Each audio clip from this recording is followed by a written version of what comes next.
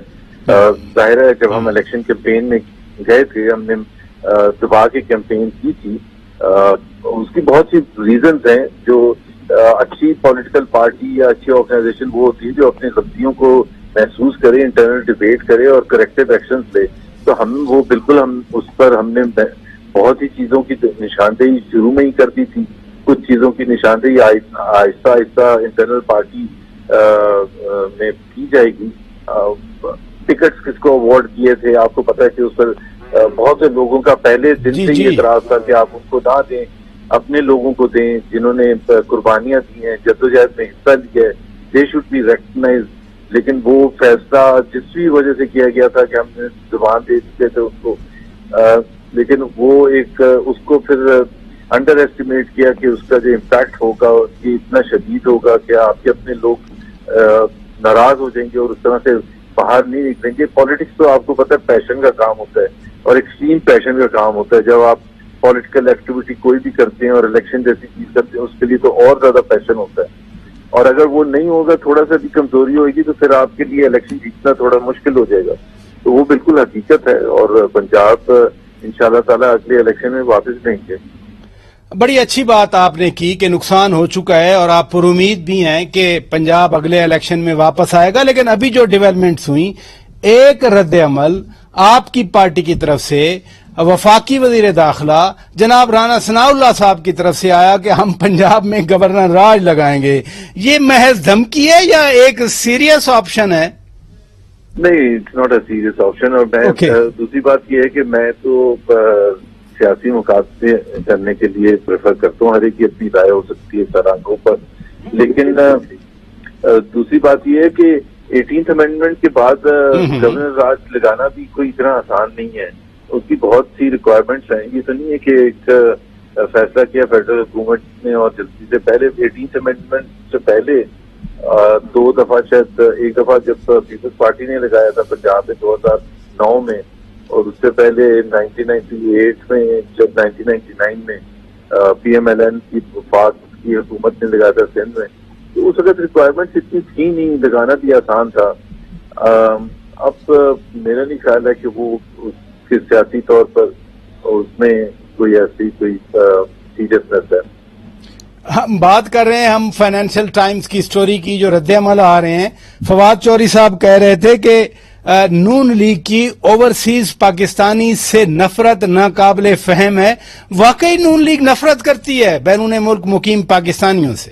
نہیں, میرا خیال ہے جتنی محبت ہر پاکستانی کرتا ہے اوورسیز سے, اور خاص طور پر کوئی بھی حکومت ہوتی ہے ان کے لیے تو یہ فورن جو کنٹریز میں پاکستانی کام کر رہے ہیں وہ تو ایک پاکستان کی ترقی کا ایک شہرج ہے, اور پاکستان کے لیے وہ اتنی بڑی خدمت کر رہے ہیں کیونکہ پاکستان آپ کو پتہ ہے بڑا جو معیشت کے حوالے سے چیلنج ہے وہ ایکسٹرنل اکاؤنٹ ہے, ڈالرز کی کمی جس کو آپ کہہ سکتے ہیں سمپل زبان میں, اور آج بھی پاکستان اس کے لیے اسٹرگل کر رہا ہے. تو اس میں ایک بہت کلیدی رول اگر وہ نہ پلے کریں جو پاکستانی باہر ہیں 31-32 بلین ڈالرز سالانہ بھیجتے ہیں, جو ہمارے ڈالر کی ایک بہت حد تک جو وہ گیپ ہوتا ہے اس کو فل اپ کرتا ہے. تو ہم کیسے وہ ہوں گے؟ اور دوسری بات یہ ہے کہ ہیومن پاکستانی جو دیکھیں نا، ہر شخص، میں بہت سالوں باہر رہا ہوں اور مجھے پتا ہے کہ باہر رہنا بہت بڑی قربانی ہوتی ہے. تو پاکستانی جو باہر رہ رہے ہیں زیادہ تر وہ بڑی قربانی کر رہے ہیں اپنے فیملی سے، اپنے ملک سے دور، اپنے رشتے داروں سے دور. کوئی آسان کام تو نہیں ہوتا. تو وہاں بیٹھ کے پھر پوری دنیا میں اپنا لوہا منوا لیں. وہ پاکستانی چاہے وہ لیبر کلاس ہے، انہوں نے زبردست کام کیا ہے. مڈل ایسٹ میں جائیں تو ان کی ترقی میں زبردست رول ہے. پھر جو پڑھا لکھا پاکستانی ہے، چاہے وہ امریکہ میں یا انگلینڈ میں یا دوسری جگہ میں، بڑے بڑے بینکرز ہیں اور بڑے بڑے پروفیشنلز ہیں، اکاؤنٹنٹس ہیں، تو وہ پاکستان کے لیے زبردست نام روشن کر رہے ہیں. پھر وہ اس کی وجہ سے وہ واپس آتے ہیں، مینجمنٹ سے ایکسپیرینس لے کے آتے ہیں، ایکسپرٹیز لے کے آتے ہیں، ٹیکنالوجی ٹرانسفر کرتے ہیں. تو کیسے ہم مطلب کوئی نارمل پاکستانی نہیں ہوگا جو نفرت کرے گا ان سے. تو ان کا تو سر آنکھوں پر، لیکن ان کا جو صرف مسئلہ یہ ہے وہ کہ جی کیا وہ ووٹ دے سکتے، مسئلہ ہے کیا پاکستان کا الیکشن کمیشن تیار ہے ان کا ووٹ ریکارڈ کرنے کے لیے؟ کیونکہ راجہ صاحب، every vote has to be counted, چاہے وہ شیخ پورہ میں، چاہے وہ وینکوور میں ہوگا. مطلب یہ تو نہیں آپ کہہ سکتے کہ جی وینکوور کو ہم کور نہیں کر سکتے. ایگزیکٹلی کسی کو محروم نہیں کیا جا سکتا. ایک صرف آپ یو کے کی ایگزامپل لے لیں. یو کے میں تقریباً کم سے کم 50 ایسے شہر ہوں گے جہاں پاکستانی بچتے ہیں. کیا ابیلٹی ہے، کیپیسٹی ہے ہمارے الیکشن کمیشن کی کہ انٹیگریٹی کے every vote should be counted and with integrity and transparency? کیا ہے کوئی جواب دے سکتے ہیں؟ نہیں. ہر ملک میں جگہ جگہ پھیلے ہوئے ہیں. لوگوں کو پرابلم ہوتا ہے کہ جی پاکستان میں ووٹنگ صحیح نہیں ہوتی. وہاں آپ کہہ رہے ہیں کہ منگم اور برسٹل اور ہر جگہ جا کے، اور کینیڈا کے شہروں میں، امریکہ کے شہروں میں 50 اسٹیٹ کی جاتی. ویری لانگ وے کہ یہ. دوسرا یہ ہے کہ ہر ایک کا اوپینین ہوتا ہے کہ کیا ان کو ووٹ ڈالنا چاہیے بھی یا نہیں ڈالنا چاہیے، کیا منطق بنتا ہے. تو کسی فیصلہ کیا ہے کہ ان کا ووٹ ہونا چاہیے. بہت سی کنٹری سے فیصلہ کیا کہ نہیں ہونا چاہیے. یہ اس کا مطلب یہ نہیں کہ ان سے نفرت ہوتی ہے. It's simply a question of کہ جی کیا ان کو پاکستان کے حقائق اتنی حد تک پتہ ہے، کیا وہ اپنی کانسٹیٹوئنسی میں کوئی رول پلے کر سکتے ہیں. Voter also should be eligible to be elected also. کہ اگر میں ووٹر ہوں تو مجھے یہ بھی رائٹ ہے کہ میں الیکشن بھی لڑ سکتا ہوں. تو کیا وہ اس میں کہ پاکستان کے پرابلمس کو سمجھ سکے، کنٹریبیوٹ کر سکے افیکٹولی؟ یہ ایک بحث ہے. میں یہ نہیں کہہ رہا اس طرف بات صحیح ہے یا اس طرف. یہ اوپینین ہے. یہ سمپل یہ نہیں ہے کہ جی اوورسیز پاکستانی. ایک دفعہ ریفرینڈم ہوا تھا 2002 میں، شہر صاحب اوورسیز پاکستان، اس میں خیال ہے وہ تاریخ ہے جب. بہت شکریہ جناب محمد زبیر صاحب، سابق گورنر سندھ اور مسلم لیگ نون کے مرکزی رہنما، ہمارے ساتھ بات کر رہے تھے. نون لیگ کا پرسپیکٹو آپ نے سنا. ناظرین، یہاں بریک لیتے ہیں. بریک کے بعد واپس آئیں گے. پی ٹی آئی کے وائس چیئرمین اور سابق وزیر خارجہ مخدوم شاہ محمود قریشی صاحب ہمارے ساتھ موجود ہوں گے. انہی امور پر ہم ان سے بات کریں گے، ان کا موقف لیں گے، لیکن ایک بریک کے بعد stay with us. Welcome back ناظرین. بات کو آگے بڑھاتے ہیں اور اس وقت ہمارے روبرو ہیں پی ٹی آئی کے سینئر وائس چیئرمین مخدوم شاہ محمود قریشی صاحب. بہت شکریہ مخدوم صاحب، آپ نے وقت دیا. اسٹریٹ کوسچن ہے جو کل سے فائنینشیل ٹائمز کی سٹوری آئی اور پھر اس پہ دھڑا دھڑ پریس کانفرنسز ہو رہی ہیں. محمد زبیر صاحب نون لیگ کے رہنما ہیں، انہوں نے آج پریس کانفرنس کی اور انہوں نے کہا کہ عمران خان صاحب کیوں تلاشی نہیں دے رہے. فراز صاحب، میں یہ کہوں گا زبیر صاحب کو الٹا چور کوتوال کو ڈانٹے. پی ٹی آئی واحد جماعت ہے جس نے اپنے اکاؤنٹس مفصل دیے ہیں الیکشن کمیشن کو، اپنی سورس بتائی ہے، لوگوں کے نام پتے دیے ہیں. 40,000 سے زیادہ لوگ ہیں جو ہمارے ڈونرز ہیں from all over the world جنہوں نے کنٹریبیوٹ کیا ہے، اور آڈیٹڈ A کلاس آڈیٹڈ فرم سے آڈیٹڈ اکاؤنٹس دیے ہیں. مجھے یہ بتائیے کسی اور جماعت نے ایسا کیا ہے؟ مجھے بتائیں مسلم لیگ نون کے اکاؤنٹس کی سورس ہے، بتائیں نا، وہ ان کو ایکسپلین کریں. پیپلز پارٹی کے کیا ہے؟